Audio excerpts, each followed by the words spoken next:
আমরা মেয়েরা মাঝে মধ্যে কী চাই আমরা নিজেরাই বুঝতে পারি না, অন্য কেউ কী করে বুঝবে। কিন্তু শতকোটি প্রণাম আমাদের হাজবেন্ডগুলোকে, যে তারা আমাদের কিছু বলার আগেই মনের কথাগুলো কিভাবে যে বুঝে যায়। তার জন্যই হয়তো ভগবান এত কোটি কোটি মানুষের মধ্যে থেকে এমন একজনকে বেছে রাখে যে আমাদেরকে ঠিকভাবে বুঝে নিতে পারে। ঠিক সেইভাবেই আজকে আমি বুঝতে পারছিলাম না যে আমি কিভাবে এই পরোটাটা খাবো। তো তার জন্য প্রথমে আমি রুটির মতো দুটো পরোটা বেলে নিয়েছিলাম, তার মধ্যে আমি আজ বানিয়েছিলাম চানা মশলা।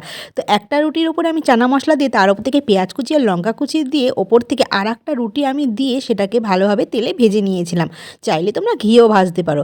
এটা কিন্তু খেতে সত্যি ভীষণই টেস্টি হয়েছিল, গরম গরম তো একদম অসাধারণ লাগছে। আমি তো শিওর এইভাবে হয়তো কখনো কেউ পরোটা খাইনি, আমি বোধহয় ফার্স্ট বানিয়ে খাচ্ছি। তো তোমাদের বলছি বাড়িতে তোমরা ভেবে বানাতে পারো। আর এটাকে না অনেকটা বার্গার যেমন করে খাই সেইভাবেই ধরে খেতে হবে। মাঝে মধ্যে এইভাবে ইউনিক কিছু বানিয়ে খেতে আমার বেশ ভালোই লাগে, তাই মাঝে মধ্যেই চেষ্টা করি কিছু ইউনিক ট্রাই করার। আবার কখনো নতুন কিছু বানালে তোমাদের সঙ্গে অবশ্যই শেয়ার করব।